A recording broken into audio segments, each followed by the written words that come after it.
بسم اللہ والحمد للہ والصلاۃ والسلام علیک یا رسول اللہ صلی اللہ تعالی علیہ وسلم۔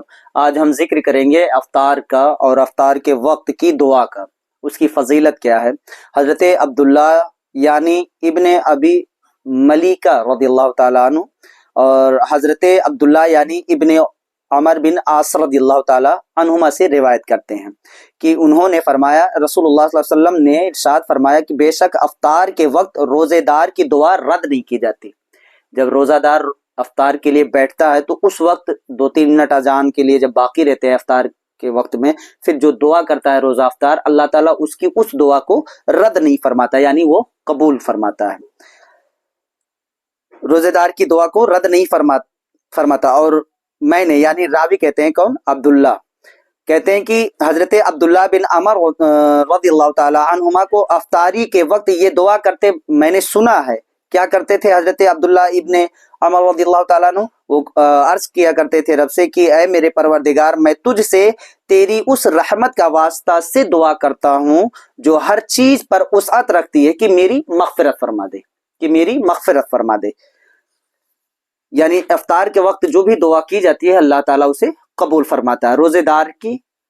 اور پھر حضرت سیدنا ابو ہریرہ سے مروی ہے حدیث، وہ کہتے ہیں کہ آقا دو جہاں صلی اللہ علیہ وسلم نے فرمایا ہے کہ 3 اشخاص ایسے یعنی 3 لوگ ایسے ہیں کہ جن کی دعا اللہ رد ہی نہیں فرماتا، ان کی دعا کو اللہ قبول فرماتا ہے۔ نمبر 1 روزہ دار کی دعا باوقت افطار، نمبر 2 عدل و انصاف کرنے والے حکمران کی دعا، اور نمبر 3 مظلوم کی دعا کہ اللہ اس دعا کو آسمان کے اوپر اٹھا لیتا ہے، یعنی مظلوم کی دعا کو آسمان کے اوپر اٹھا لیتا ہے، ضرور یعنی قبول فرماتا ہے، اور اس کے لیے آسمان کے دروازے کھول دیے جاتے ہیں۔ رب تبارک و تعالیٰ فرماتا ہے، مجھے میری عزت و جلال کی قسم میں تیری مدد ضرور کروں گا، میں تیری مدد ضرور فرماؤں گا، اگرچہ تیرے فائدے کے خاطر کسی قدر دیر کے بعد کروں، تھوڑا بہت دیر کے بعد ہی تیرے فائدے کے لیے تھوڑا سے تاخیر کے ساتھ ہی تیری مدد کروں، لیکن ضرور کروں گا۔ تو پتہ ہے یہاں سے اس حدیث سے یہ بھی چلا کہ افطار کے وقت جس چیز کی آپ دعا کریں گے اللہ تعالیٰ اس دعا کو قبول فرمائے گا، اور دوسرا کسی بھی مظلوم کی بد دعا سے بچنا چاہیے۔ اگر کسی پہ ظلم کریں گے اور اس نے بد دعا کر دی تو اللہ تعالیٰ اس کی بد دعا کو ضرور قبول فرمائے گا۔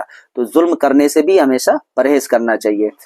اور اسی طرح سے ایک حدیث اور بھی ہے، ابن حبان وغیرہ نے اپنے صحیح میں سے روایت کیا، وہ کہتے ہیں کہ 3 حضرات ہیں کہ اللہ کریم کے ذمہ کرم پر ہے کہ ان کی دعا کو رد نہ فرمائے۔ نمبر 1 وہی روزہ دار کی دعا حتیٰ کہ افطار کر لے، اور نمبر 2 مظلوم کی دعا یہاں تک کہ اس کی مدد فرما دی جائے، اور نمبر 3 مسافر کی دعا تا کہ وہ گھر لوٹ آئے۔ یہاں پر مسافر کا الگ ذکر کیا گیا، یعنی مسافر کی بھی دعا اللہ تعالیٰ قبول فرماتا ہے۔ تو پتہ چلا کہ افطار کا وقت جو ہوتا ہے وہ بہت ہی اہم ہوتا ہے، صرف کھانے ہی پہ نظر نہیں رکھنی چاہیے۔ بعض حضرات ایسے بھی ہے اور بعض قسم کے کہہ لیا جائے تو غلط نہیں ہے کہ بس وہ دن بھر روزہ رکھتے ہیں اور افطار کے وقت جب کہ اپنے رب سے کچھ کہنے کا عرض کرنے کا وقت ہوتا ہے تو وہ صرف کھانے ہی پہ ٹوٹ پڑتے ہیں۔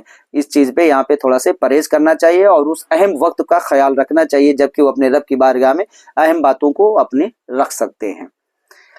انشاءاللہ تعالی کچھ مزید آگے ذکر کریں گے۔ یہ آج کا دن جو گزرا ہے وہ دن 3 رمضان المبارک مکمل ہوا، یہ بڑا ہی اہم دن تھا، تاریخ کے لحاظ سے بھی یہ بڑا خاص دن تھا، اور عمومی طور پر سرسری نگاہ سے آپ یہ سمجھیں کہ یہ حضرت خاتون قیامت حضرت فاطمہ الزہرا رضی اللہ تعالی عنہا کے وصال کا دن تھا۔ مولا کریم حضرت فاطمہ کے صدقے طفیل ہم سب کی مغفرت فرمائے اور ہم سب کی جائز ارادوں میں کو اللہ قبول فرمائے اور دارین کی تمام تر سعادتیں عطا فرمائے۔